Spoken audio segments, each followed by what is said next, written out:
How's it going? And welcome to episode 233 of On the Wire, proud member of the Pitcher List Podcast Network. Follow the pod on the Twitter. I guess we haven't posted on there. Wow, I'm going to start over because I never say that. This is a really old outline for all those watching at home. Yes. I'm going to start over. How's it going? And welcome to episode 233 of On the Wire, proud member of the Pitcher List Podcast Network.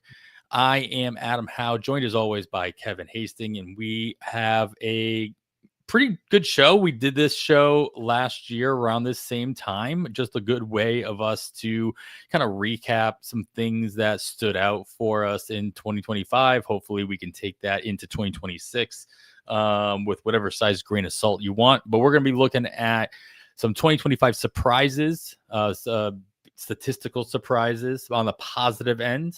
Next show we'll do on the negative end. So let's start on the positive note, Kevin. But before we go into all that and anything else we want to talk about, how you doing? Doing well, Adam. Thank you so much. Hope you're doing well. Sorry about your Red Sox. Yeah. I did say I leaned Yankees. Doesn't mean I was rooting for the Yankees. Sure. But yeah. So and now with the division round starting here on Saturday as we are recording, and Julio Rodriguez just gave Seattle Mariners a lead as we're recording during the fourth game of the day here on Saturday. There you go. Nice live updates as you're watching at home. The fact that you're watching or listening to us live instead of maybe you're both. Actually, honestly, anybody who's watching has tuned into us is watching live. I guarantee you're also watching. The game's on in the background. Yeah. Or foreground. Maybe we're the background. And that's perfectly fine and expected. Well, we'll get into playoff stuff. Kevin, I want to hear about how you put together your team for the first round of the playoff hold'em, as we talked about in our last episode. And for those watching this on YouTube, I should point out, Pitcher List, it has started hiring, or at least started application process for joining the Pitcher List team for the 2026 season, or even 2025 off or between seasons. So make sure you check over, go head over there and see what's available, what you might be looking for. Love to have some new blood on the team, whether it's podcasting or writing or just research, whether it's baseball or fantasy baseball. There's a whole bunch of opportunities there. So make sure you're checking that out and seeing what you want to do. And tell your friends. If it's not you, it's got to be somebody in your group wants to do that. So make sure that they know that is open for applications at the moment. They are all positions are paid. And they are all remote. We don't have an office, so it makes it a little bit easier to guarantee the remote work. Cool. So, Kevin, as I mentioned, I really am curious, and this is more for me than anybody else. How many teams did you end up putting together for the playoff hold'em, NFBC playoff hold'em league, and how did you follow all of or at least some of the advice that you gave on our last episode? Yeah, we ended up with one team, and we did follow really closely to everything I talked about on last week's show. We did prioritize pitching with the teams we thought would advance. We took 2 starting pitchers from each team that we thought would make it to the World Series, and then a single starting pitcher from each team we thought would win the division round and advance to the league championship series. So we prioritized pitching. The one thing, I told you this before we started recording, the one name I mentioned last week that I did not use is the guy that popped 2 home runs in game 1, Alejandro Kirk. So I am kicking myself for that one, but it's still early, so we'll see what happens. It's I pulled up, for those watching at home, I did pull up the rostership percentage over on the postseason hold'em, and I guess I'm a little surprised that there's not one player that's 100% rostered. Like, there's not one player that everybody's just like, it's Coley Chalk. We talked about Cal Raleigh, 81% rostered across all 426 teams that are involved. Tara Scooble's the highest rostered here at 93%. But there's not a whole lot of players that are even 50% rostered. That's exactly what I was going to say, Adam, because when I was looking at these right before we got together here this evening, I thought it was fascinating. You mentioned Tariq Skubal, the only player over 90%, three others over 80%. They all make sense. You mentioned Cal Raleigh, Aaron Judge, Freddie Peralta. Those all make sense. Just one player in the 70s, Shohei Ohtani, and then Christopher Sanchez at over 60, five other players over 50%. So we have four players at 80% or higher, and then only seven more that are above 50%. So a huge drop off over that handful. That kind of surprised me. Yeah, we talked about, you talked a lot about on the last episode about how, you have to have a certain amount of chalk, right? Like you have to have a certain amount of chalk. There's not a lot of chalk here because there's not a lot of overlap across a lot of these rosters.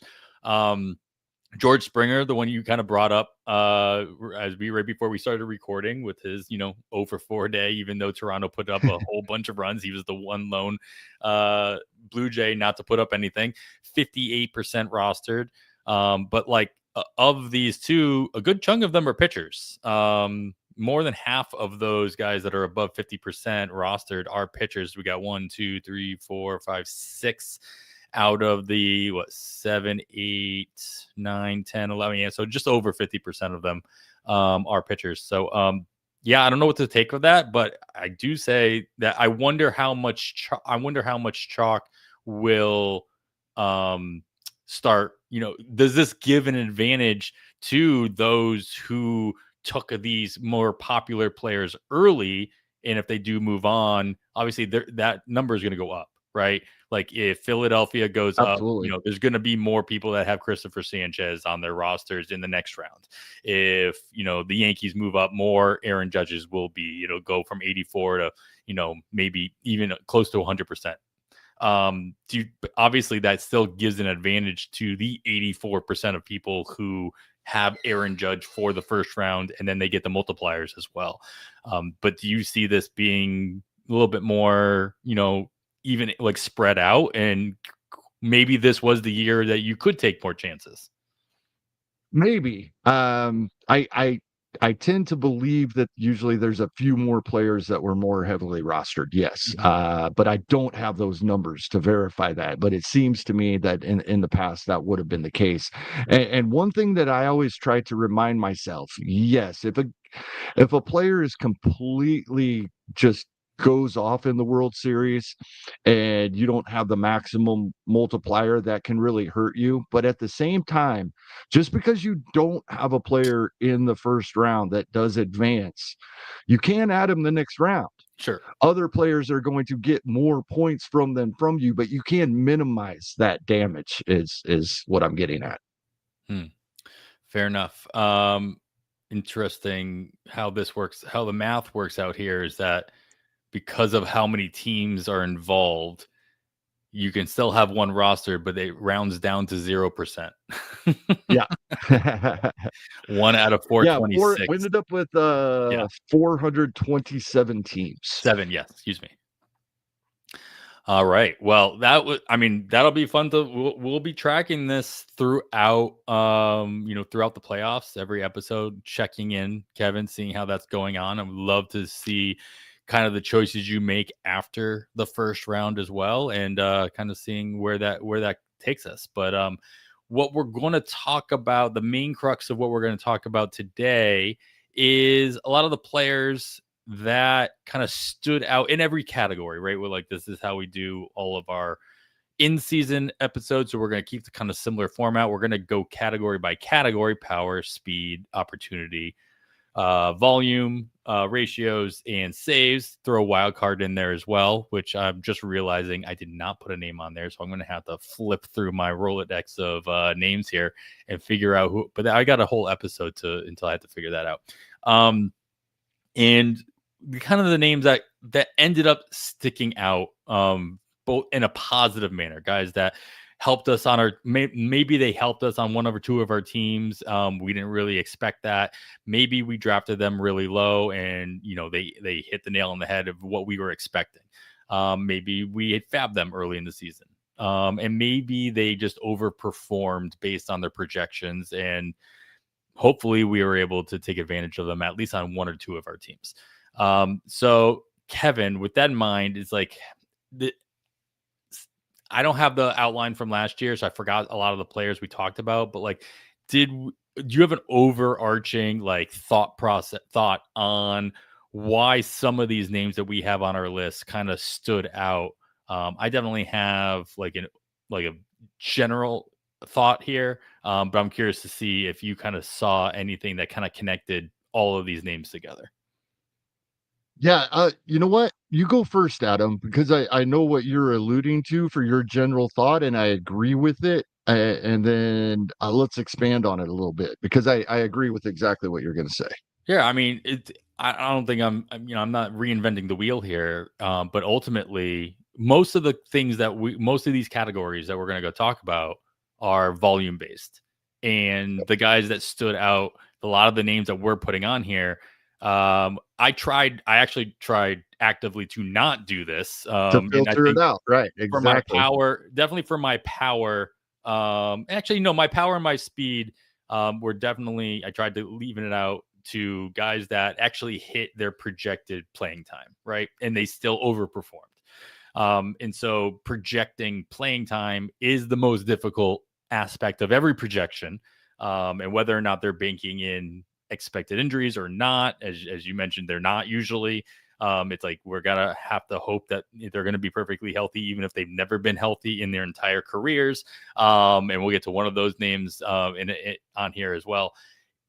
So difficult to kind of nail that on the head, and I'm going to use a lot of my reference points throughout my picks are going to be utilizing the PLV projections toward the end of the year, like the fourth or fifth iteration of those from the 2025, and then comparing that to what we actually saw, right? And so there was only one hitter that projection system, that Kyle's projection system nailed, and we'll get to him in a second. But it's just crazy of all the names that were on that list, and they don't project everybody, right? You just project the guys that are going to make an impact. So it was just great that only one of those guys, and of all the guys that they projected to hit, it's a surprising name. So yeah, it's called a tease. So you have to listen a little bit further in for that name. So I think just the playing time in general was very much so in flux. And we saw, I tried to keep out rookies. I tried to keep out, guys that just, went on like found an opportunity and rolled with it, even though we didn't really expect that. At least we didn't draft accordingly for that. And so I think playing time, both on the hitter and the pitcher side, played a big role into the selections that I tried to make here. Yep, I agree with that 100%. And just a step further, for some of the players, yes, it's playing time, but it lineup position Mm, that adds to our plate appearances, right? That at least one of the players I stuck in there, that was a big reason. Opportunities, right, in the speed category. It's opportunity that how often are they going to get turned loose? And we saw a couple of guys get turned loose more than they have in their entire careers, and they're well over 30 years old now, right? right. So we've seen that as well. I always go back this time of year, and I did want to make a point to bring this up at some point, but it fits in right here. A few years ago, every off season, Rob DiPietro, Deadpool hitter, does a roundtable with himself and Steve Weimer, Jeff Zimmerman, Tanner Bell, usually Toby, Bat Flip Crazy. If I'm leaving somebody out, I sincerely apologize, but they do that roundtable every offseason. And a few years ago, when Aaron Judge had his amazing, 62 home run season, after that season, he had not been on a high percentage of main event winning teams. And I love the question Tanner Bell asked. what type of player had Aaron Judge on their team, right? What type of fantasy player?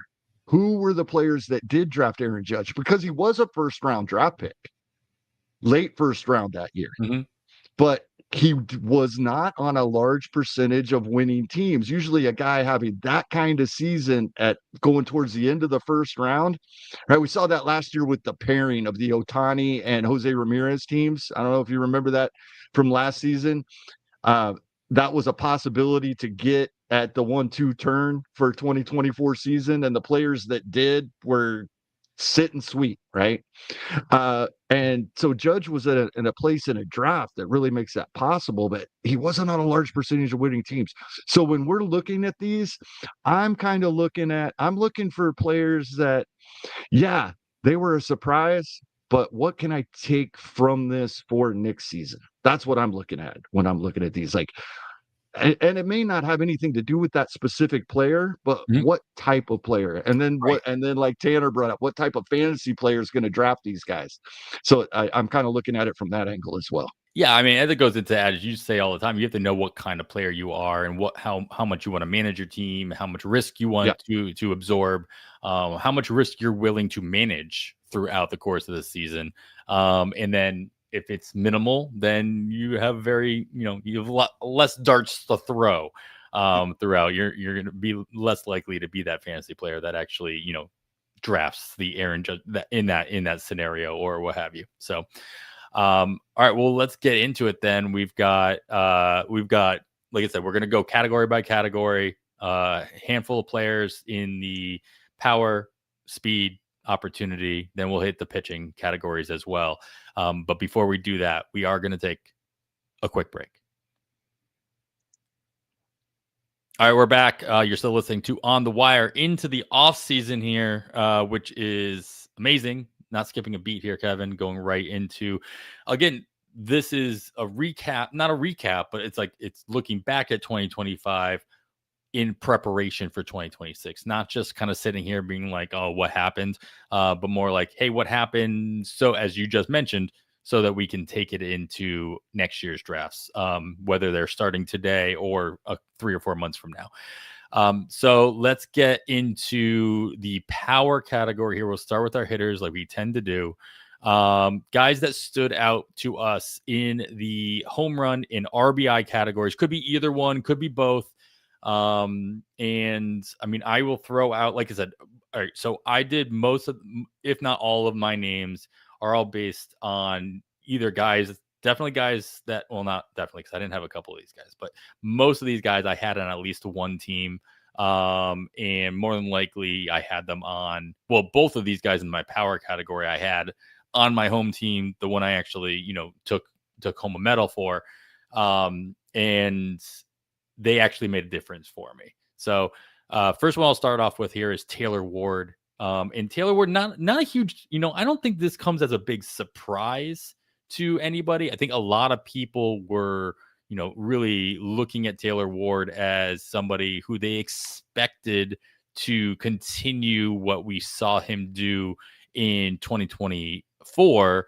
And he did. I think he just did it to a higher degree than any projection actually had of him going in. So a lot of the comparisons here I'm going to make as well are going to be at the projection level, as I use PLV's projections as a comparison. As I toggle through my spreadsheet here, I see that Taylor Ward had, they were pretty close on playing time with Taylor Ward. Only 18 he only had 18 more plate appearances in real life than they had him projected to have. But with that was still, an easy projection. He had the exact same number of plate appearances in 2024. well, there we go. That does make things a little easier. But with that, with only 18 more plate appearances projected than what he had hit this year, he got 26 more RBI from the projection, in real life than from what he was still projected for, and 12 more home runs. So finally hit, crossed that 30 home run mark. with the over the 100 RBI mark for the first time in his career. And overall, I want to pull this up as well. I've got his well, first let's throw in his. We're gonna share that one. We're gonna change our screen here. We've got his rolling chart from 2024 for Process Plus. Pretty much up until halfway through the season, and then a gradual downturn. And you can see he missed some time in there as well. And then he had a really big September. Now we flip over to 2025. In a way, it's very similar. We had a really big September, or even August into September, but really kind of more of an up and down season. So this is my question to you too about these kind of players that, like, yeah, on this at the end of it all, over 100 RBI, over 30 home runs, you know, a 229, not a batting average that's going to tank you, not helping you though at all as well. How much of this in this type of a player profile actually hit your fantasy line though? And so the fact is, like, I had Taylor Ward on a couple of teams. He wasn't always in my lineup though, just because of the way his season up and down was going. Like, I dropped him in more than one place, right around this spot, like, you know, in mid May or early May even. And obviously he got hot, picked him back up in most of those places as well. But it's easy to go back and look and say, hey, this guy he outperformed his projections. This guy was a surprise overall. But did it actually did I get 100% of that on my roster? And the answer is no. I got most of it, and I got enough of it for it to be an impact. But ultimately, you're not always going to get 100% of these breakouts because it's not linear. It's almost always never linear. Like all of these guys that we're going to talk about had their peaks, they had their valleys, and those are hard to predict. And this is obviously a hindsight 2020 episode, as the next episode will be as well. But overall, did you have Taylor Ward anywhere? Were you able to manipulate him into your roster in places? Was he an actually positive surprise for you? I did not have Taylor Ward. He was a positive surprise for me. That jump, 11 more home runs in the same number of plate appearances. That's a nice jump. I think based on what you were just covering, it appears to me that Taylor Ward is one of these players that plays through injury. Right? He didn't miss a lot of time, but the slumps, both 2024 and 2025, when you put his POV chart up there, it's when he's missing a couple of games here and there, line up with all the downturns in production. He really appears to be one of these guys that plays through injury. So, yeah, most of the time you're going to have him in your lineup because he's playing every day with those 663 plate appearances, but then you bench him once in a while when he's slumping. That makes perfect sense. Fortunately, like I said, I didn't have him anywhere, so I was not dealing with that, but that can be really frustrating. And it leads me to wonder because his batting average has been much better for 5 consecutive seasons leading to this one, and his strikeout rate has went up the past couple of seasons, but less than 2 percentage points over 2024 and 2025, and we got all this additional power, and there's probably a give and take there. So I don't think we'll get all of the batting average left back. But if we can get him back to even 240 and the power sticks, that's amazing for Taylor Ward. Yeah. So, there's always going to be opportunity with all of these as well. Like you mentioned, like the games that he was missing, and there are some, if you can squint and you can see, there are some, he was platooned a little bit. He wasn't a strict platoon, but he was sitting every once in a while, but it was a lot less this year than it was last year. He was also, and he got into the games at some point because he was in 157 games. All right. Well, Kevin, won't you? I'm going to toss it back your way for your what I had him on. I had him on my list as well. So I'm not going to call him low hanging fruit, but like again, this the reason I took him off of mine, and I'm glad you put him on yours, is the playing time projection. It came into big play with your pick here. So, would you get into it with your player here?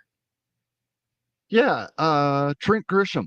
And, other than draft and holds, he wasn't drafted. His ADP is after pick 700. But he was picked up early in the season because he came out firing. And yeah, with that power, playing time was an issue for a little while. It kind of shored up there as the season went along as he continued to produce. And I was fortunate enough to grab Trent Grisham in several leagues because I've I've always had a soft spot. I always remember him getting traded from Milwaukee to San Diego after that error in the postseason, and I always thought if he figured that all out mentally that there was more here. So I didn't draft him, but I was quick to pull the trigger when he started out so well, and then when the playing time got better and better as the season went along, he continued to perform. Now, the question becomes, and like I said, I'm trying to uh, figure out things for 2026 is the value in this exercise for me. And so, yes, the reason you didn't put him on your list is the reason we're going to have a lot of questions next season. What's the playing time going to be like, Right. right? We have no idea with a team like the Yankees that have some they have one guy that should be absolutely nothing except a designated hitter these days, and Giancarlo Stanton. They have Aaron Judge, they have Cody Bellinger. He can move around, play first base, but they're still crowded out there, even with the designated hitter position, even with a couple of those guys can play first base. So that's the problem with the season that Trent Grisham gave us at 28 years old. Right, he's um, not over 30 yet, and he just turned. Well, he'll turn 29 here next month. So that's I still have questions with Trent Grisham. I absolutely was ecstatic that I was able to use him as a surprise in power for this show because I thought it was great. The only downside to Trent Grisham is he's a Yankee. Right? Everything else I love about him.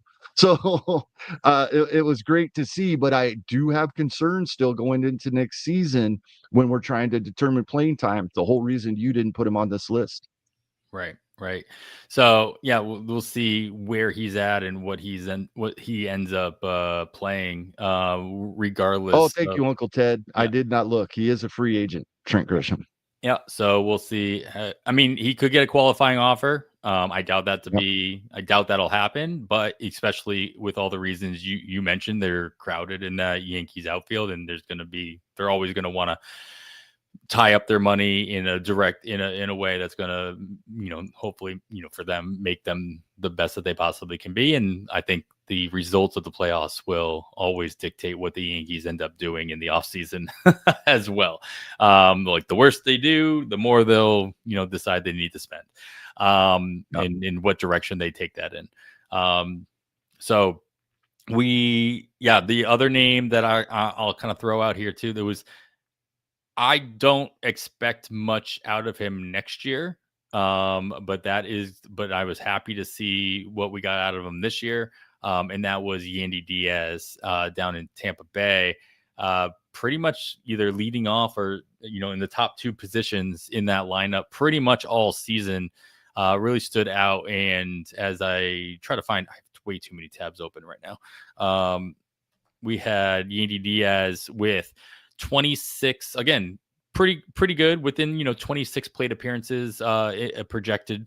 He had 26 more plate appearances than what were projected, but with that came an additional 19 RBI and 10 home runs. This is somebody who, ever since being traded to Tampa Bay from Cleveland, and getting, it was all a matter of two things: one, playing time, and two, not killing worms, not drilling the ball directly into the ground. And he's still kind of, he's not lofting the ball the way that, to an extreme, but he did enough to get that home run total up and to make it, make it useful for us throughout the course of the season. Yandy is also calling card. Batting average didn't hurt us in that. I mean, he helped us tremendously in that category. On top of that, but that's not where that's not where I got the surprises. The thing is, that wasn't a surprise for Yandy Diaz. The surprise was actually tapping into that power we all knew existed for so long on a consistent basis throughout the course of the season, and being able to get us where we need to be. ADP in the main event for Yandy Diaz, 183rd player off the board. And so that was, right in line. And I think he outperformed that draft slot for sure. And, made people who probably drafted him as a corner option at that draft position. Nice to have that backup first baseman as well. If your first baseman didn't go down, you obviously got first base production out of your corner, which is really what all you're really trying to do with those corner and middle infield draft slots.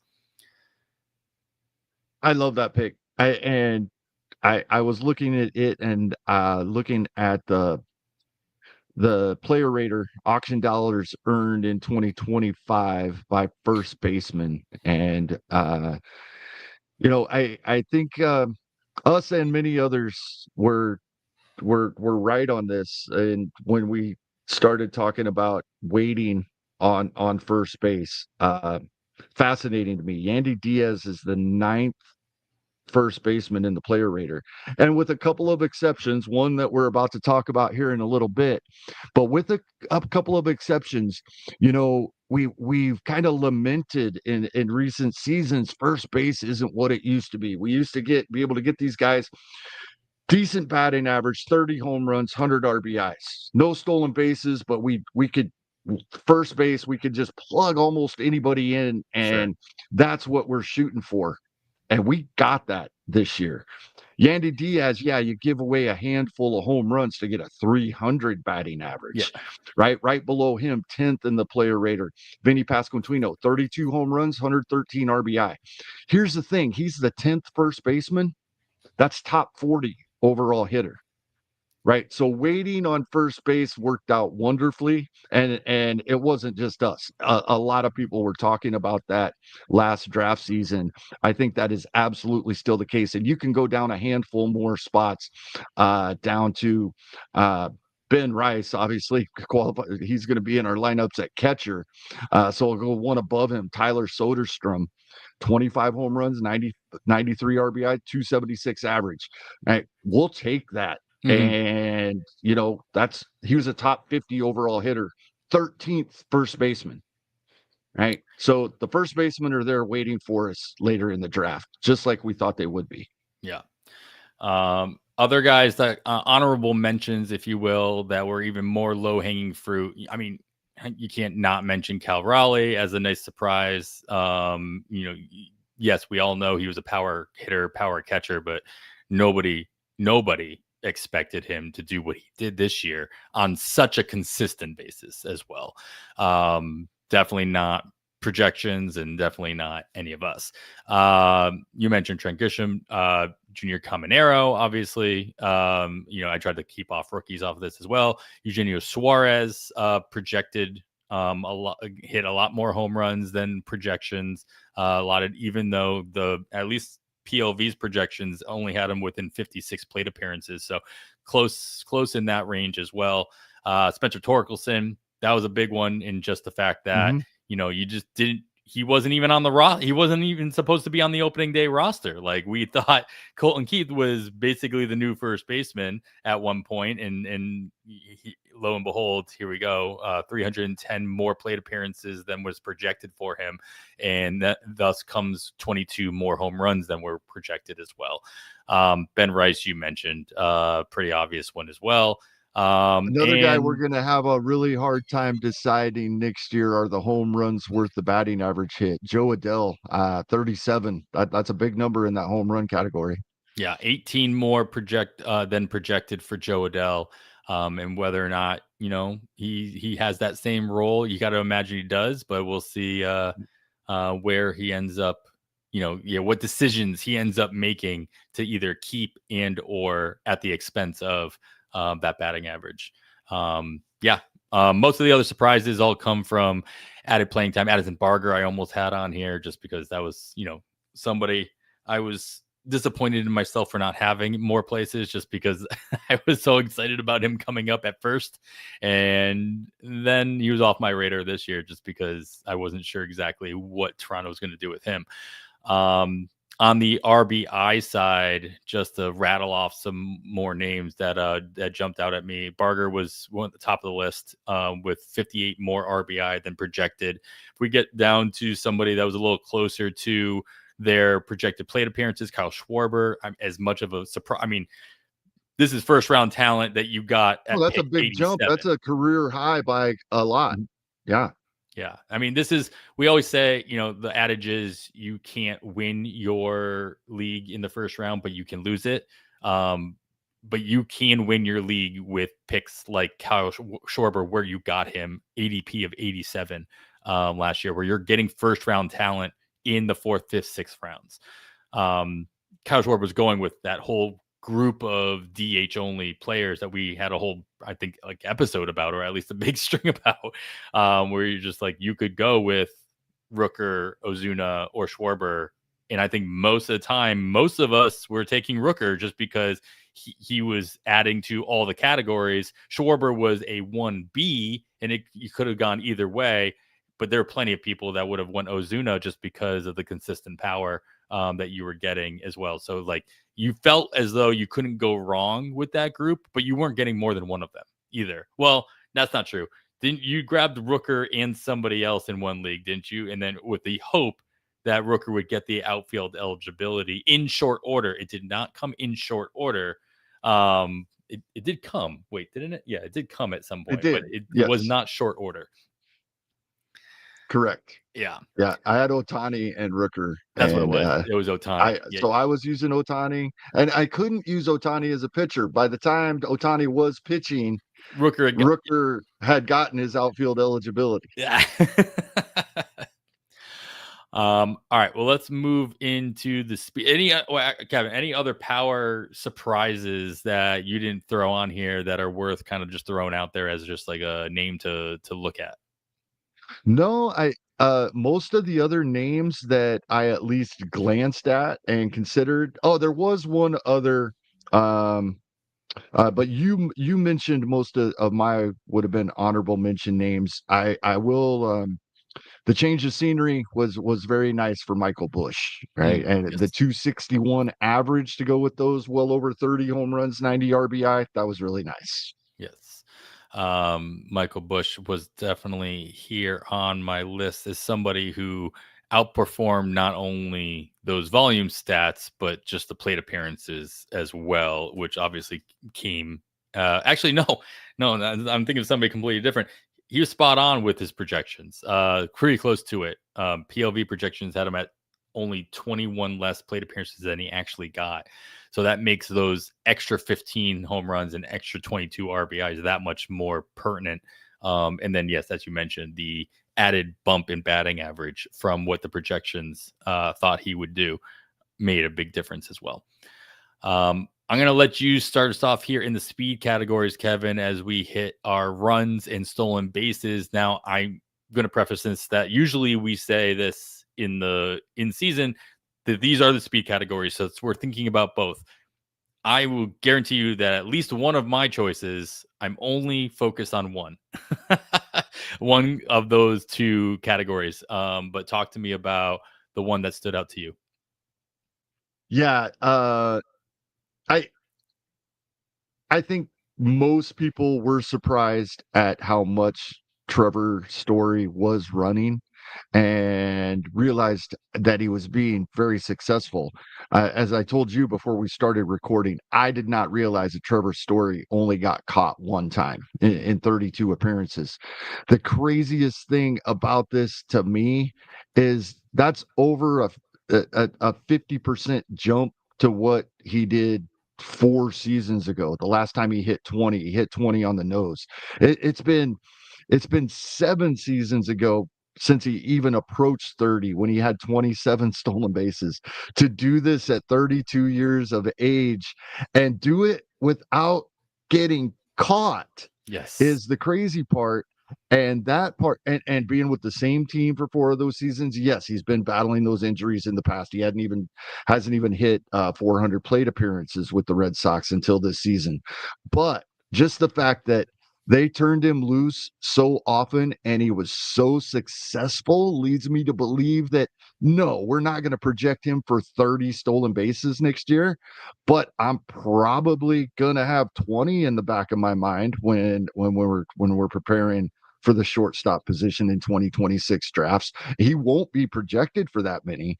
I mean, it's been for Nick by next season, it will have been 5 years since he's done that more than just in 2025. So he won't even be projected for 20, I don't think. But that's probably the number I'm going to put there, just due to how efficient he was and the Red Sox letting him continue to run. Yeah, just the fact because he was so efficient, I can't imagine that he doesn't continue. I mean, Yeah. if the concern always revolved around his health, it's like, hey, he's not going to run because he's been hurt so much, and we expect the Red Sox don't want him to hurt himself again. That's gone, right? That any kind of concern there has been squashed. I can't imagine, especially with the amount of money that he's being paid and the what he's able to do this year on as consistently as he was doing it. There's no reason he finally got caught at the end of September. And I can't imagine that that's going to be the reason they're like, all right, you're done. You got caught. Sorry, you're done. So yeah, I would expect there to be quite a few stolen base opportunities for Trevor Story next year as well. It's funny because I have two names on here, and one of them I don't think is going to be very. It almost shouldn't have been a surprise based on what he was able to do last year. But I think it was a surprise based on the fact that he didn't even come close. Well, he didn't come that close to his playing time from last year. And that is Zach Neto of the Los Angeles Angels of Anaheim. As he hit the 26 stolen bases compared to last year's 30. The stolen bases, I guess, wasn't really the focus here because, again, that's what was kind of expected out of him as well, along with the added power. It was the fact that in 50 or so less plate appearances, he scored an extra 12 runs based on from last year. And I think that there was ultimately some concerns, if you will, with what he might do scoring runs with the Angels, where he might sit in that lineup, what the rest of that team will do for him to knock him in. And at least PL projections were spot on. He only had 7 more plate appearances than they projected him to have. And he still scored 18 more runs than projected on top of that, while having pretty much a flush batting average for what they expected out of that as well. So Zach Neto, because again, I was really trying to hit the nail on the head with looking for guys that hit their projected playing time, but still outperformed their per plate appearance average in these volume stats, showing me that this is a type of player who could outperform what all these projections, especially somebody younger with less experience in the majors, less stats for these projections to pull from, going above and beyond that. I'm going to take the projection, I think, of Neto and guys like him a little bit and a little bit more seriously than I might have from the year prior, because now we've got a little bit more data to pull from at the major league level. He's been consistent. And so these projections that we're all relying on, I think, have a little bit more meat on the bone to actually pull from as well. Like I say, projecting playing time is the hardest thing. The next hardest thing is projecting young players with not a lot of data to go by. Did you have Neto anywhere? Did he was this is this a surprise? Is basically the stat line too close to what you expected to be really considered a surprise, or any feelings on Neto here? No, I wouldn't say that. I would attribute the extra runs to the lineup. Joe Adele, Trout was healthy for a lot of the season, and so lineup in general. But when you bring up consistency, that's what I was looking at while you were talking. And when you use that word, I was sitting here nodding, right? He has it's crazy. As young as he has almost 1,500 plate appearances, right? Mm-hmm. His walk percentage has been roughly 6% all 3 seasons he's played at the major league level. His strikeout rate did spike a pretty good amount this season. Still not horrible, but if we get that back down to what we saw in 2023 and 2024, he's going to be that much better going forward. And then the results, average and OBP almost identical in 2025 to what they were in 2024.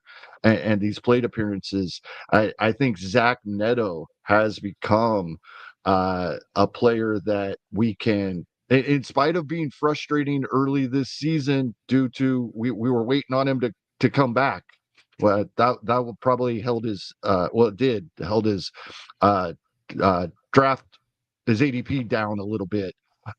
He only had 128 games, but just that consistency you talked about is going to make him a very popular pick, and probably somebody with quite a bit higher ADP as long as we think he's healthy going into 2026, and we saw in 2025.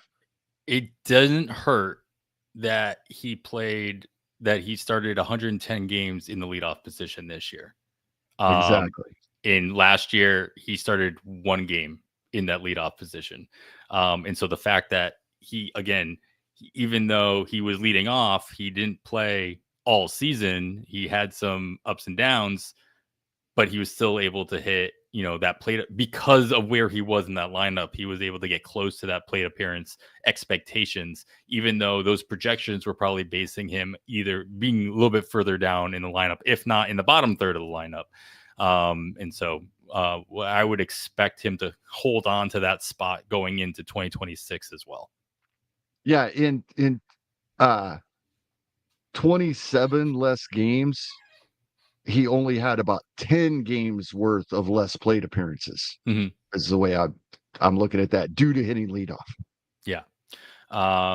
Yeah, well, he won't be the last leadoff hitter we talk about on this episode. I mean, I don't know what else there is to say about Josh Naylor, except let's just throw him out there. It's like, and the stat Uncle Ted put up there a few minutes ago, not realizing that we would be talking about Josh Naylor, is the most crazy thing about it to me. 3%, third percentile sprint speed, Major League Baseball. He's out there stealing 30 bases for 2 teams. It's not as though he wasn't stealing in Arizona. And like, I know we all started noticing it in Seattle, like after he was traded, but like, it wasn't as if he wasn't stealing in Arizona. Just Seattle, just like, hey, you're stealing bases. Why don't you just keep doing that? If you flip-flopped his home run and stolen base numbers, I'd still be surprised at his stolen base numbers. Absolutely.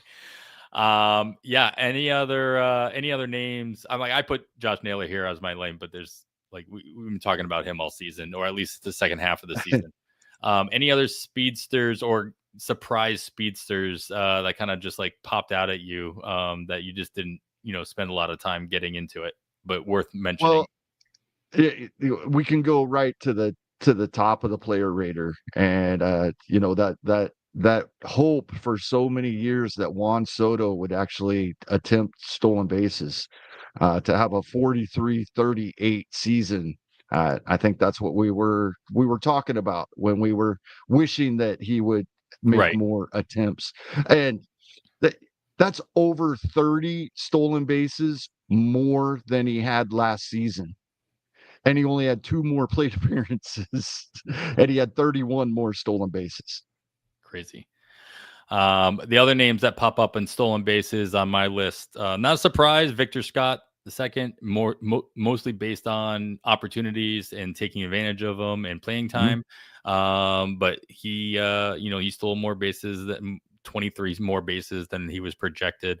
And the biggest surprise here is ultimately Byron Buxton. We talked about Trevor Story being able to stay healthy and take advantage of that.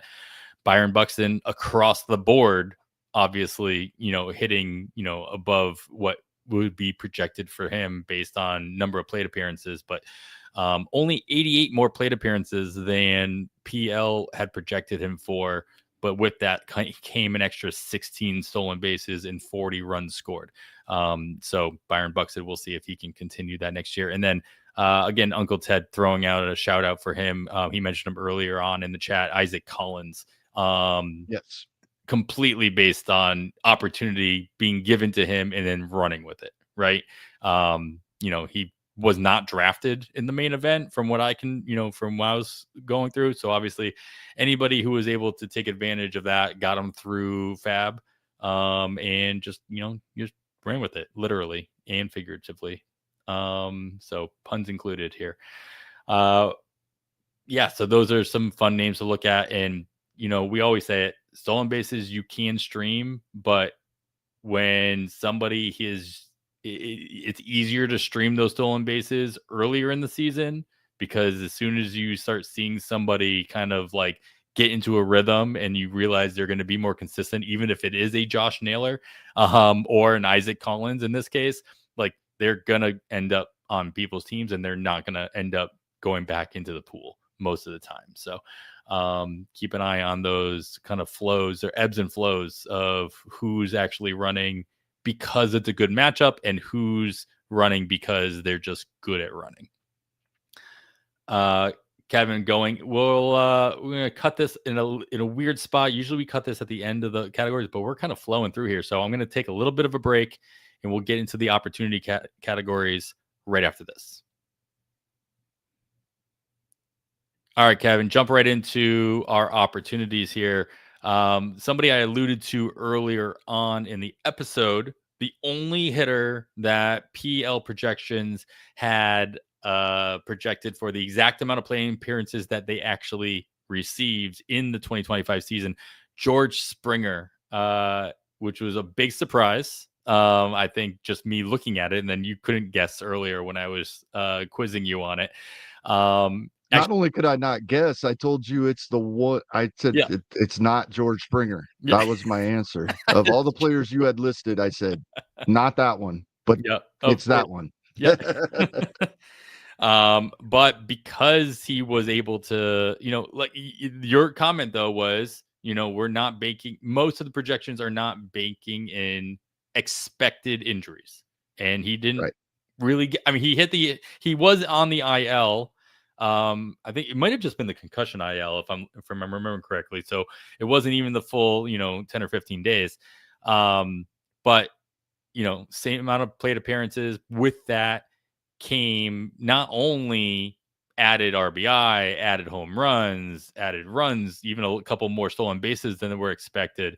But based on his projections, a 0.058 increase in what they expected out of that batting average. And because you hit the volume of plate appearances, that's a big boost to whatever you'd projected your team to have in in your batting average category. Like, we can talk about all these guys who had a boost in batting average, but if it was only, an extra of 50 or 100 at bats, it's not making as much of an impact, right? This is spot on. So that made that 0.058 increase in batting average, from what you might have been projecting him to have, that much more powerful.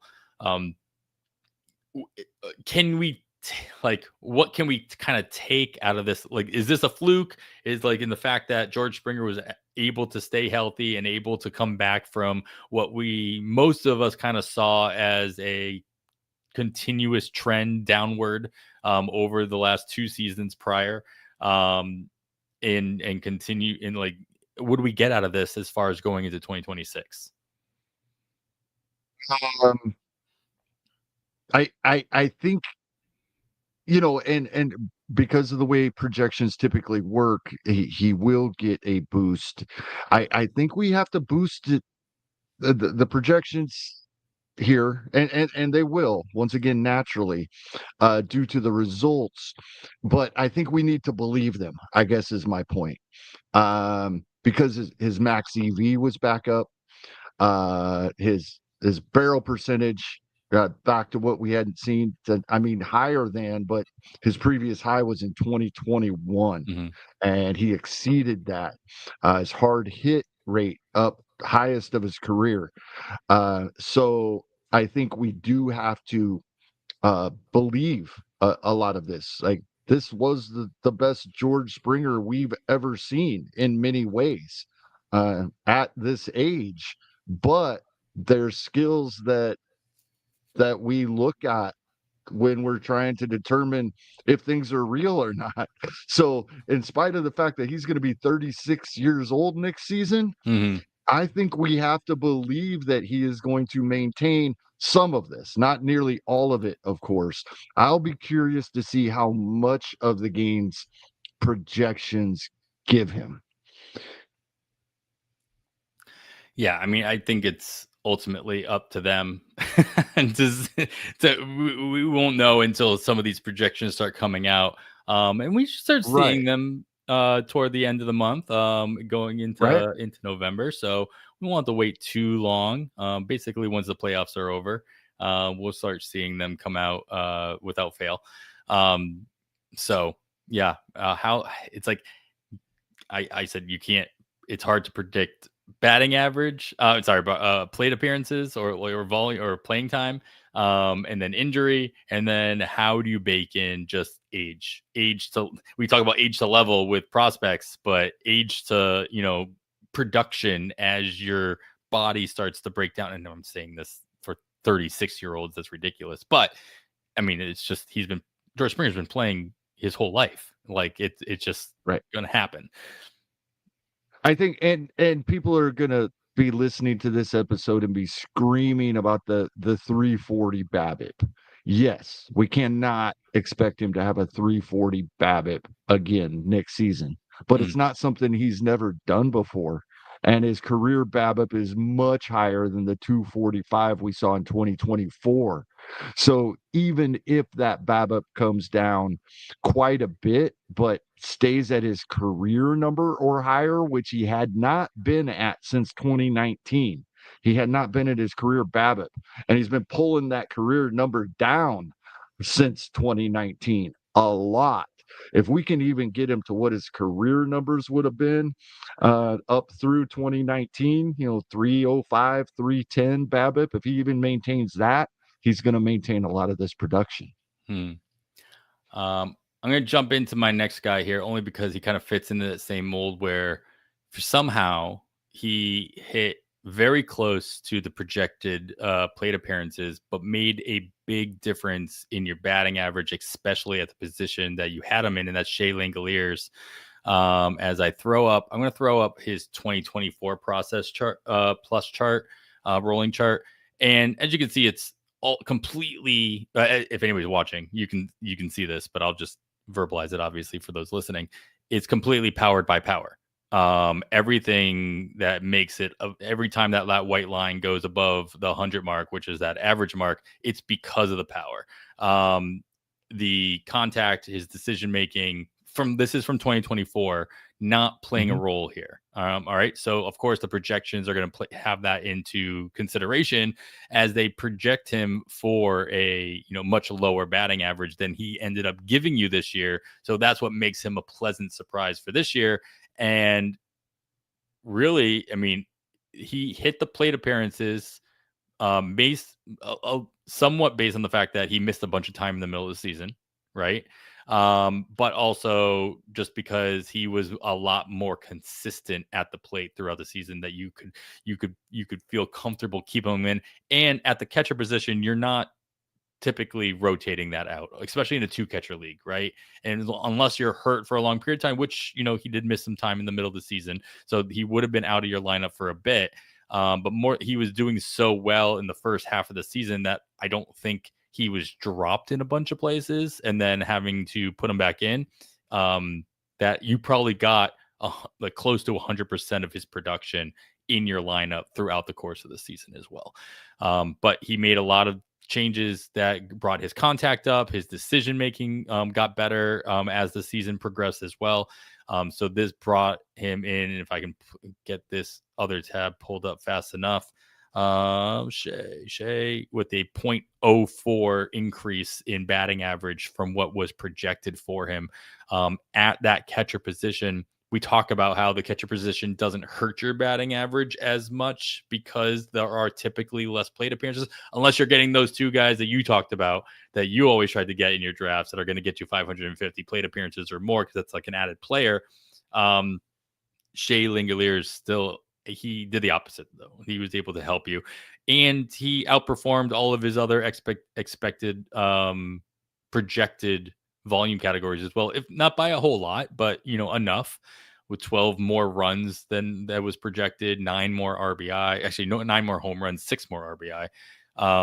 So Shea Langeliers was a nice surprise, especially at the position. Now he's no Ben Rice, right? But still a nice surprise overall.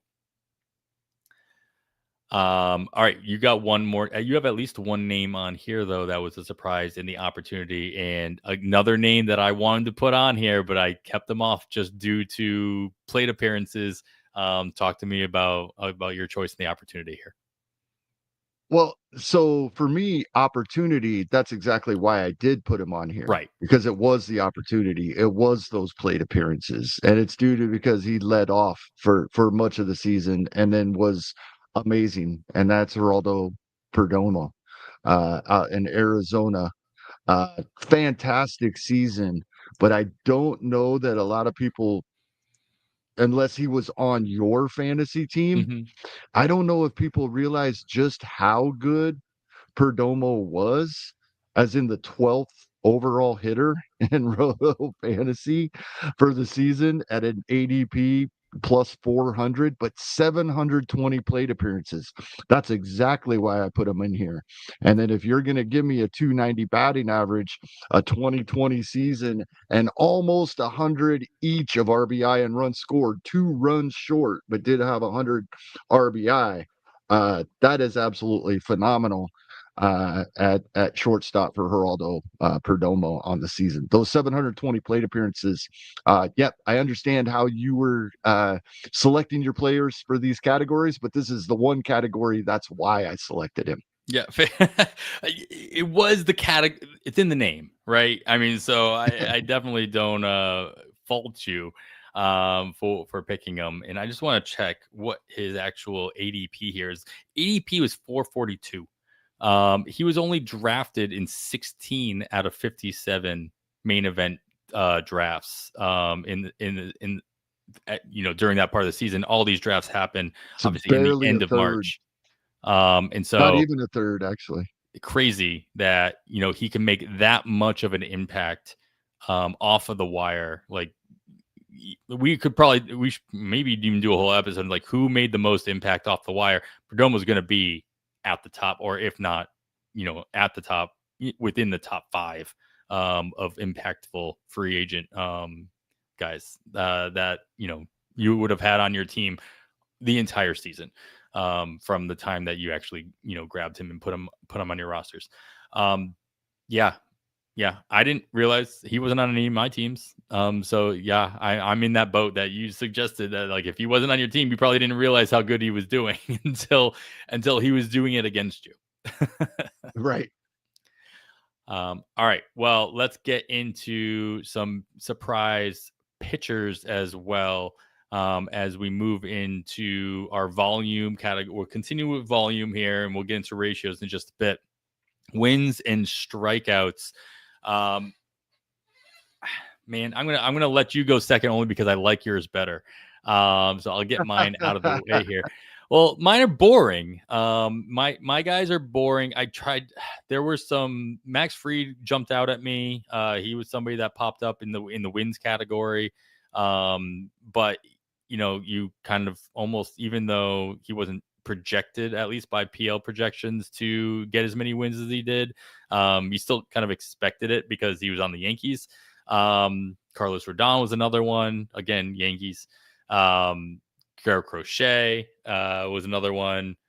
But the one that stood out to me, again, not because of all the extra innings that they threw compared to projection, but just the fact that they were able to walk into way more wins than maybe expected, was Casey Mize. 7 more wins than projected, with only 39 more innings pitched. Of course, extra innings will help you, get to that win if you can get into the, through the 5th, into the 6th, into the 7th, and not tax your bullpen more. You're gonna put yourself in a position to hold on to that win and not rely on your bullpen to hold on to it for you more often. And that's what Casey Mize was able to do.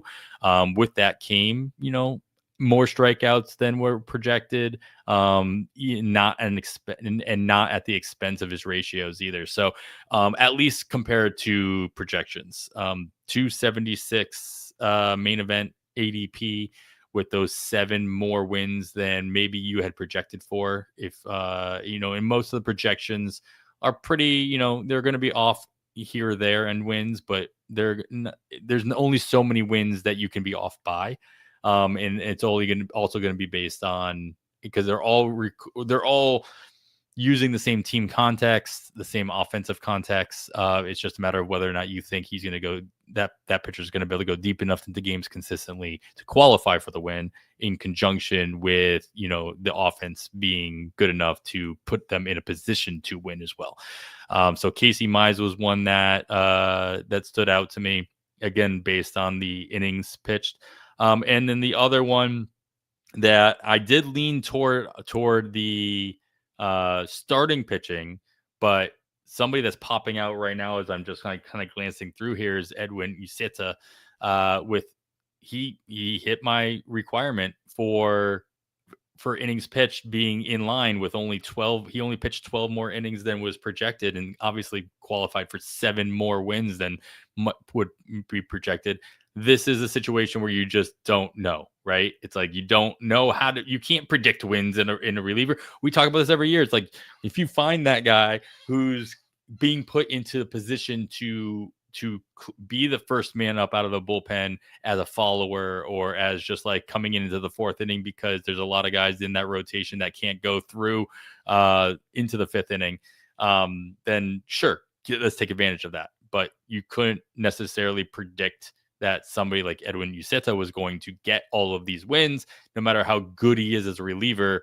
You're not always chasing wins. We're always talking about bringing in relievers to stabilize your ratios.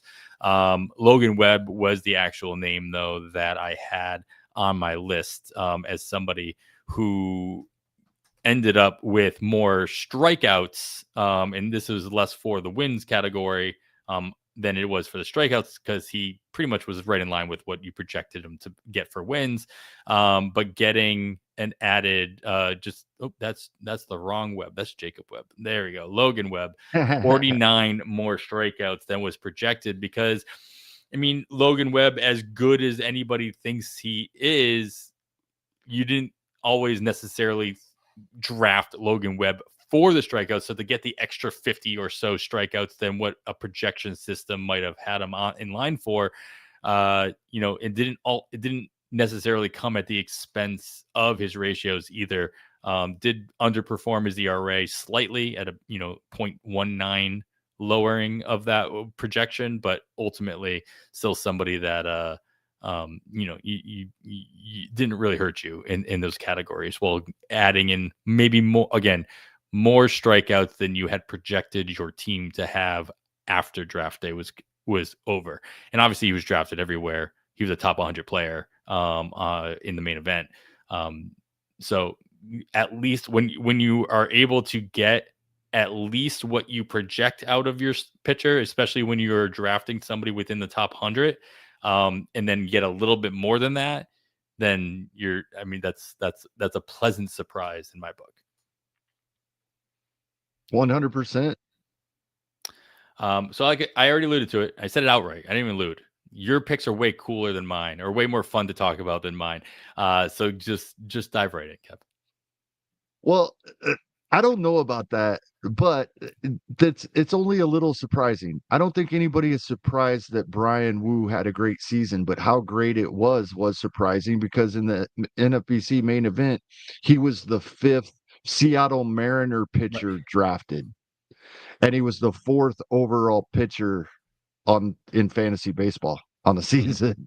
So it was a surprise. And both wins, 15 wins, we're never really going to project that many. Just there is the luck involved with how the offense is performing that day, how the bullpen performs. Of course, you can help that by going deeper in the game. He did get up there approaching 200 innings, but his spiked his strikeout rate back to what it had been in 2023. So that was his strikeouts back up, and then those extra wins. So he was covering both wins and Ks for our category. And where he was drafted in the 9th round of main events, that's amazing. Mm-hmm. Yeah, I mean, I spoke a lot about wins, and you really touched on wins, even just with Wu. I'm glad to hear you talk about strikeouts as well. And strikeouts are all volume based, right? It's like if you can stay in the game longer, even if you're not a strong K per 9 or a K percentage type of pitcher, if you can go deep into games and be consistent throughout the year, that total is still going to add up, right? You're still going to add those total strikeouts into your final stat line. And in a roto league, that's what matters the most. In a head-to-head league, it matters a little bit less, because you need as much volume in a short period of time as you can to win your matchup. But in your roto leagues, which is what we talk about most of the time, I mean, K per 9 doesn't matter if the guy can go 200 innings. You know what I mean? Like K per 9 for somebody who goes 200 innings is way less impressive, or way less, I care less about it than my guy who's only going to go $150 or $125 on the season. So when you can approach 200 innings, like you mentioned with Brian Wu, that's gonna make a big difference. But talk to me about your other guy, obviously the bigger surprise, and in the same vein as Uceta. Yeah, exactly. And with even more wins, and we've been talking about this ever since we started doing this show, Adam. Our first season, it was Brent Suter. Man, can we figure out which guy? And we know the wins are volatile, but can we figure out which guy is going to get these opportunities? Right. And I feel like with Adrian Morjan, we could have. I did not. Yes, I had him on a couple of teams, uh, on and off of those teams. But I feel like when I go back and look at his game log, and what probably was a little bit is, in the past, he hasn't had a great whip. So he's not the type of player that I was looking for when we're looking at the relievers, because as you just mentioned, we're typically looking at them as ratio stabilizers. Yeah, then we'll look at, can they snag a win or a save as an added bonus? If that's a tiebreaker between a couple guys, that's the guy we're going to take. And so Morjan wasn't even really under consideration until we're into the season a ways and realize, okay, he has a much better whip this season than he has had in the past. So now he's on our waterfall. We talk about having a long waterfall of these guys every week, but this is the type of guy that if you landed on him, he probably stayed in your lineup. And if so, then you were getting these wins, and they did not come in bunches. They were spread throughout the season after he only had one in April. So he averaged 2.5 wins a month the rest of the season. 13 wins on the season. That's what Tariq Skubal had. That's what Framber Valdez had, right? And you kind of have to luck into this. But I feel like after 2 or 3 months, we could have found more Jean. I didn't, but I feel like there were times that I could have, and I'm a little upset that I didn't, because he was, as I said, we can't project these wins, but we can figure out who's being put into a situation where it's possible. And he was all season long. And from the beginning of May to the end of the season, kept accumulating the wins. See, I thought I did find Adrian Morion at the beginning of the season, but his name was actually Jason Adam. Right, exactly. It was actually his teammate who outperformed his win projections, of course, but most of those came in the beginning of the season, where he seemed like he was just racking up a bunch of wins in the end of games. The unfortunate, like, he was already in that position to do that. He had already shown us what kind of a pitcher was, and then he took the wrong turn, at least in like the second half of the season as well. So it's like he was off of most of my teams by then, but because he wasn't Adrian Morion in that case, plus the bullpen was obviously shored up most of the season by Robert Suarez. So you didn't have these guys to vulture the wins. Usually you have these guys on your start of your season because you think that they might chance into a save opportunity or two. And then if you happen to luck into an extra inning win, or somebody put into a position a little bit earlier in the game, like you're talking about, great. But the typical mindset of somebody drafting, if you're drafting somebody, a reliever that's not a closer, is because you think that they're either next in line for a closer position, they're battling for a closer position. You're thinking closer, right? You're thinking saves. And if you can change your mindset to be like, listen, how often am I actually getting lucky enough and I'm holding on to this guy like a Jason Adam who moves into a closer position? How often does that happen? Versus, can I use my attention a little bit in a different way going into next year's drafts, where if I'm going to draft a reliever, should I be looking at relievers that the team is going to put in a position to be first man up out of the bullpen, to be the guy that may come in the 10th inning after the closer's already been used, so now you're still in a win situation?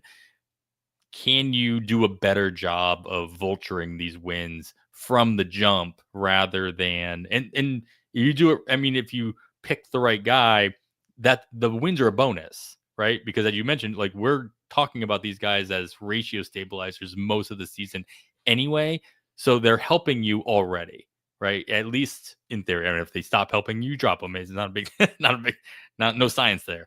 No shocker in Mort 11. But yeah, so if you can focus their attention to pick up those guys that are going to vulture those wins rather than luck into saves, there might be something there. So I like, yeah. So again, your call outs are more interesting because that there's more to talk about, I think, ultimately. But let's go right into ratios now. Yep. And yeah, you stayed in line with how we usually use this category. I ended up going with some players that the ratios were just better than we expected in their starters, and so they were more of a surprise. And both of these guys were, in most scenarios, not on someone's team all season long, right? They were streamers for most of the time. Maybe you streamed a couple of their starts back to back to back, but they probably, even in 15 teamers, they weren't on your roster, or at least weren't in your starting nine or seven or whatever, however many pitchers you have on your rosters in your format. They weren't starting for you every single week. And the names that popped up to me first was Jack Kohanowitz, and most of his his stuff came in the beginning of the season, but overall, when it was all said and done, he wasn't on most starting, and he was picked up in most scenarios. Only drafted in 6 out of 57 main events with an ADP of 447. But when it was all said and done, if he was in your roster, he was in your starting for the entire season, he did 2 runs better in the ERA department and a 0.41 better in the whip department, from what he was projected to do, while still hitting the expected innings pitch. He actually pitched 32 more innings than at least PL projections had him down for as well. So that comes with an extra 23 strikeouts, which is, that's nice. But ultimately, you were streaming Jack Gahanowitz in friendly situations, and most likely got the best of that in those scenarios. He had a couple blowups like every pitcher does, and then you move on, and it's fine. But ultimately, it was a nice surprise to be like, hey, I'm rolling the dice on this guy who really only has one pitch. And he was able to expand on that throughout the most of the first half of the season and give you some, nice cushion in those streams where you were ultimately rolling the dice most of the time. And then Cade Bovich was the other one. Cade Bovich might have been on more people's teams for a longer period of time. He was drafted in all 57 main events with an ADP of right around 350, almost exactly 350 actually. But ultimately, he just became somebody that was probably more consistent than we might have expected. And we talked, Cade Bovich came up a lot in your suggestions for streamers throughout the course of the season, especially in 12-teamers. But I venture to guess he did not stay on everybody's roster all season long as well, even in the main event and the 15-teamers. And so when you were able to stream in a similar vein to Jack Gahanowitz, it was a nice, pleasant surprise to see him. I mean, you were probably streaming him for the strikeouts and for him to get his ERA down to 0.7 lower than the projections and 0.16 lower than the whip projections. That was a nice surprise, as maybe made you more confident to kind of stream him in more difficult situations or ones that you might have not taken the chance on with other players because of the consistency throughout the course of the season. Any thoughts on either one of those? Either one of my picks here, Kevin? Did they surprise you throughout the season on any of your teams, or any other thoughts on them? They did, and yeah, I love these picks. And Cade Bovich, it's intriguing to me when you said he came up a lot throughout the season. I think Baltimore in general did. We talked about quite a few Baltimore pitchers throughout the year. Just in general, the team was kind of down. But, and Uncle Ted brings up Trevor Rogers. Neither one of us wrote his name down. But to be the 15th overall pitcher with a whip of under 1 and an ERA under 2, he had an ERA under 4 one time in his career. So this has to be surprising as well. I think all the Baltimore in general, they weren't all rostered like we thought they would be, because we thought Baltimore was going to be this juggernaut of a team. When the team faltered, they weren't winning games. We weren't really big fans of any of the pitching staff, so they were available to us throughout the year, at least early in the season. This is, Trevor Rogers specifically. He's the type of player I wonder how many times was he picked up and dropped before somebody finally held on to him. Right. To feel like this is real, not just I got lucky with the stream that I made. Mm-hmm. Like, it was probably the second or third player in some leagues that had him before the ones that held on to him, and a couple other players really kicking themselves. But yeah, Cade Bovich, loved him throughout the year. Oh, the Baltimore guys, and I think that kind of leads to a thing. Another guy that an honorable mention in this kind of the same vein, because the team underperformed. I didn't realize Brady Singer got to 14 wins. I knew he was in my lineup quite often early in the year, and then he started backing off a little bit and wasn't as good, and I benched him more often. Didn't realize he got to 14 wins. So I think some of the times players like Cade Povich on a team that is underperforming ends up going under the radar. Yeah, I mean, and I had his numbers pulled up in a second ago, and you look at him, and you're like, whoa, actually, Cape Povich's ratios were not good. Like, ultimately, didn't end the season that well, but they were. They But were when the you thing, used him, were they good? exactly. If you used them, were they Yeah. good? Great. And ultimately, were they better than the projections? And he was still drafted everywhere, right? Cape Povich was still drafted everywhere, and so whether or not you believe the projections or not, he still hit what those projections were, and then did a little bit better than that. So you obviously had a little bit of faith in drafting him, and then utilizing him in those situations. Trevor Rogers, the more obvious Baltimore choice, as I have his numbers up here as well, and you kind of talked poetic about his situation.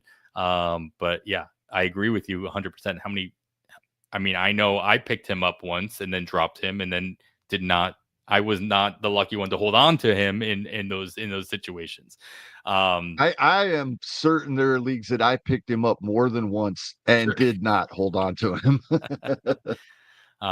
Bray Stinger's a good call out, man. He in the wins category, 3 more wins than were projected. But he had only 3 more innings pitched than were projected as well. So this is one of those very rare circumstances where, yeah, at least PL projections had it spot on. So that was I remember looking at him as I was going through this list as well. Anybody else in the ratio category though, Kevin, that kind of stood out to you? Yeah, a guy we talked about, and it was kind of fitting. Armstrong in Texas, and to go along with his nice 2.31 ERA and 0.81 WHIP. We did get 4 wins. That's not a lot. 3 or 4 is typically what a reliever is going to be projected for, and then 9 saves. But we kind of stumbled into those saves because we liked Sean Armstrong just before he got him as a pickup for ratios. So that's an added bonus of why we talk about that Mm-hmm. category all season long. If you picked him up for that ratio help, all of a sudden you ended up with a handful of saves as a bonus. And that's why I used Sean Armstrong here with the, and I think he's top 15 in innings for relievers, just 74 innings, so he was just one short of 75. I think we had 15 pitchers, relief pitchers, reach that number with a strikeout per inning, 74 strikeouts. I know that's not what we're really looking for, but it helps when we're looking at other categories if they can keep up in the categories we're not looking at specifically as well. Mm-hmm. Yeah, I like that one as well, and he outperformed his projections a decent amount as well in the ratio categories, even as a reliever. So it's nice to kind of see that as well. All right, a couple of honorable mentions. I mean, we talked about Trevor Rogers, obviously, kind of breaking the mold there. Tyler Mahle was a nice little surprise as he was coming back. Didn't know really what to expect out of him. Still drafted in majority of places. So most people were able to get what they could out of him and obviously take advantage of that lowered ERA and lowered whip than what you may have projected your teams for. Let's see. Andrew Abbott is a big one, especially in the first 2/3 of the season. We've got, I mean, Uncle Ted throws out Nathan Eovaldi. Yeah, I was gonna bring up Eovaldi in that. Yes, when he's healthy, we know what he can do. We know he can be absolutely amazing, but he even surpassed that. An Mhm. ERA under 2 and a WHIP under 1, just absolutely phenomenal. And I would say anybody that drafted him, if you'd have said you're going to get 130 innings, we take that in a heartbeat. Yeah, sure thing. Yeah, all day and twice on Sunday. All right, well, let's get into the fourth most difficult thing to project, and that is saves. Kevin, why don't you start us off this one? I stole the starting gate on the last two categories. So, what was a pleasant surprise in the saves category for you? Well, it wasn't necessarily that he got the saves. Um, Aroldis Chapman. That's who I'm talking about here. 32 saves for your Boston Red Sox, and that isn't the huge surprise to me. The surprise is that he got the job and held it, and he was able to hold it because of the whip. And this is what's held him back his entire career. Even when he's been really good, this has been his fault. And to have a 0.70 whip over the entire season was phenomenal and led to him continuing to get those ninth inning opportunities and then the 32 saves that he converted. Yeah, I mean, this is somebody who was drafted everywhere because, I mean, I wasn't one. I didn't think Chapman was the closer going into the season, but enough people did, or at least enough people saw the situation as being open, right? Yep. Uh, we talked a lot about Liam Hendricks being the guy. Like, I was very confident that that was going to be the Yeah. case. Obviously, I was very wrong in that scenario. But that leads me to the names I have on my list also didn't have the job.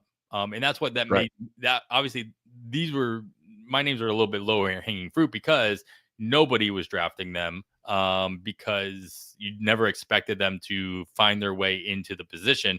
Will Vest was drafted in 3 of the main events, but Emilio Pagan was not drafted anywhere. And that's ultimately because neither one of these guys had the job. We all expected Detroit to have a rotation, and they did for like at least the first month and a half months of the season. Never expected them to kind of settle on anybody, and they finally did for the majority of the season. Now they made trades at the deadline, but Will Vest still got you 22 more saves than you might have expected, or at least more than PLV's projections had him at. Emilio Pagan, obviously 31 more saves than you could be projected for when you're not projected for any. And so that helps when you are finding your way into a position that didn't exist. And so obviously this was another free agent boost that would be right up there with Perdomo, with guys there, Perdomo and anybody else that might have been drafted or picked up out of free agency early on in the season once it was pretty clear that he was going to be moved into that position once Diaz was moved and Pagan was going to be Francona's favorite choice at the end of games for Cincinnati. Neither one of these guys particularly helped you the same way that Chapman did in the ratios, but they definitely didn't hurt you. Pagan doing much better actually than I expected, with a 1.14 boost in your ERA compared to what it was projected. And Will Vest also pretty much hitting his projections, not hurting you in that area as well. So that's a nice little, you can't say the same thing about, everybody who was a surprise in the, in this category. But most of the time, somebody who's moving into this category, you got that job for a reason. And so most of these guys that are surprised that we'll throw some honorable mentions in a second, they helped your ERA and your whip by default just because their team wanted to put them in those positions to get you those saves if they didn't trust in most scenarios. There's always examples of otherwise, but yeah, I mean, Chapman I think is probably the best one just because he was drafted everywhere and you didn't expect, but you weren't expecting the number of saves and the volume that you got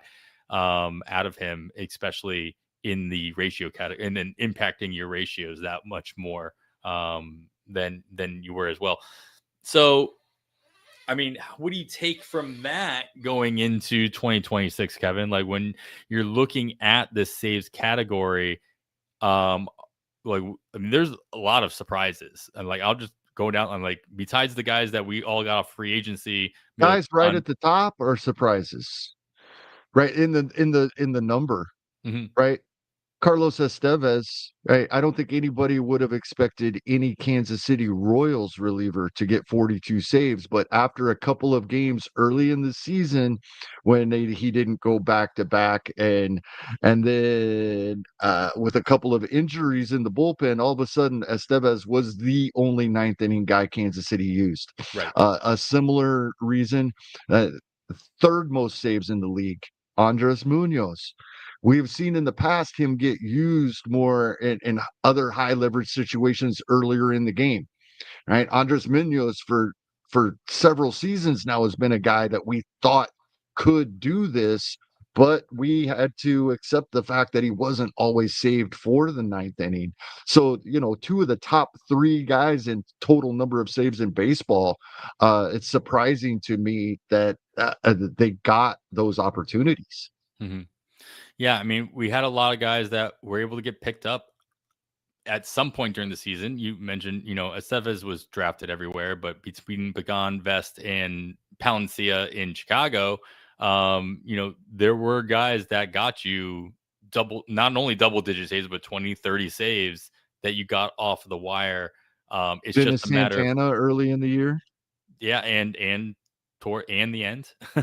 Yeah, the At the end. beginning and So then the end. if you held on to him, Kate Smith, I mean, that's a situation nobody could have predicted, obviously, in Cleveland, moving into that position, but you did have a general sense that Kate Smith was the guy.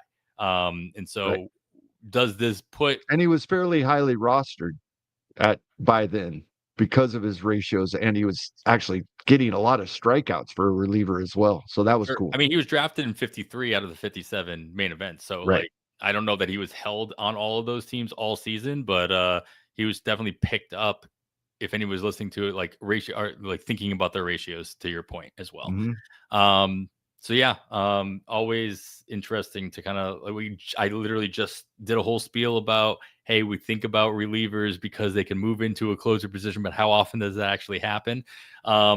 The thing is that a lot of these guys weren't drafted, and you had to pick them up in free agency anyway. So like you got the most out of these guys because you didn't draft them, because you were able to pick them off free agency. It's just a matter of getting your timing right.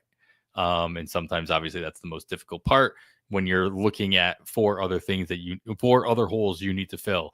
And are you going to fill one of those holes with a reliever that could possibly move into a closer spot in 3 weeks? And it's just a hard trigger to pull.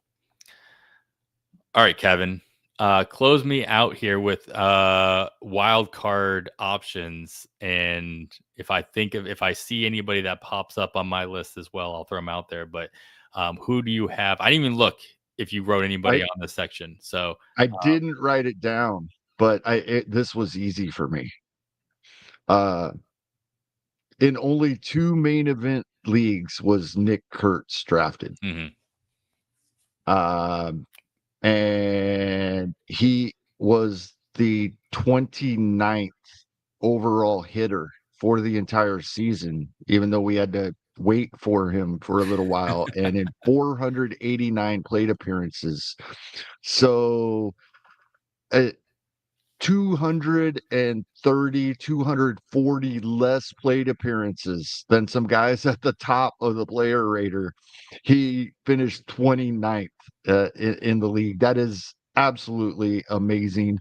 By far, I think the best of and we had a few this season, but I think by far the best in-season ad in fantasy baseball this season for what he gave us once he came up. Yeah, and once he got going, that was Yeah. a good call out. I mean, my own personal low hanging fruit is I already mentioned him earlier in the show, but Addison Barger, huge surprise for me. Didn't have him anywhere, unfortunately. I was too slow to grabbing him when he started heating up and got into a different position, but he wasn't. Another guy was not drafted anywhere. Obviously hit way higher hit way more plate appearances than he was projected to, and took full advantage of that. And so did the Blue Jays, and didn't hurt you in your batting average. Didn't, got all those counting stats that you might not have been planning for. And so nice little addition there, and multi-position eligibility in most places. Didn't hurt either. Yeah, All that's right. a good one as well. Yeah. So, I mean, Quinn Priester, we didn't mention Quinn Priester. I was good. Yep. He was actually had a higher ADP. I forget who we were talking about at the time. It was when we were talking about wins. Oh, he had a higher ADP than Morjan. He was drafted after Adrian Morjan at 13 wins as well, only as a starter. Yeah, but only drafted in 7 main event Yeah. drafts. Well after pick 700 on average. And I know he had some ups and downs, but ultimately, man, at the end, when it's all said and done, 99 more strikeouts than projected, a much lower WHIP and a much lower ERA than projections had him down for as well. And yeah, as you said, those wins didn't come out of nowhere, but they felt like it. Noah Cameron for Kansas City. He could have been a nice wild card, but I don't know he would have been on anyone's wild card list. I don't think anybody was expecting, even if he did get a call, to perform anything like what he did, and ratios, and then 9 wins and the limited number of starts he had. So he was great all around as well. Yeah, Junior Caminero, another rookie, obviously, but he was great. being drafted everywhere anyway. So I guess not a big surprise, but the fact that he came up when he did and just rolled. Christopher Sanchez is somebody that at least beat out his projections quite a bit. I know there's plenty of people who are big fans. He's a top 100 pick in the drafts, but he, like Logan Webb, got you much more than their top 100 pick, especially in strikeouts and the ratios. So nice little call out there. So when you are trying to tap in, you try to figure out what your draft strategy is revolving around pitchers. At least there's 2 examples of like 90 to 100 ADP range, where if you want to double tap, maybe there's a good chance that you can, get an ace in the mix instead of Drake going Baldwin with was a good catcher, wild card. 19 home runs, 80 RBI, in a little over 400 plate appearances with a nice 274 batting average. That's really nice for a catcher, getting that 274 batting average with the 80 RBI. All right, I think we've waxed poetic enough about all the pleasant surprises. So let's get ready to talk in the complete opposite direction next week, as we go into some negative surprises, or disappointments, I guess is the better way of putting it. But with all that, Kevin, enjoy some playoff baseball. You got anything else you want to add to close us out? I don't think so. I think I began the show with it when I talked about the Tanner Bell and the question. Why did teams that performed well roster the players they did, and where were they right, and where could they have done better, including my own teams, right? I'm not just studying everybody else, but but it actually goes more back the other way, not just what do I think I did right and what could I have done better, but based on what did other people do, why did they do it that way, and why was that a good or a bad thing? That's what fascinates me this time of year, and I think can really help us going into next season. Nice.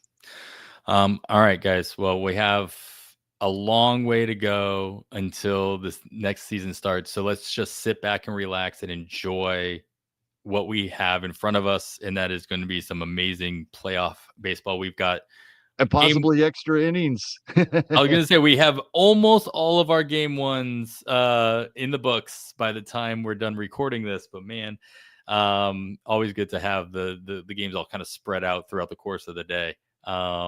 even if it kind of puts a damper on some of those low. I still feel bad for Cleveland for having all those day games during the first round. But with all that, that's going to do it for episode 233 of On the Wire. On behalf of Kevin Hasting, I am Adam Howe. With that, we bid you goodbye.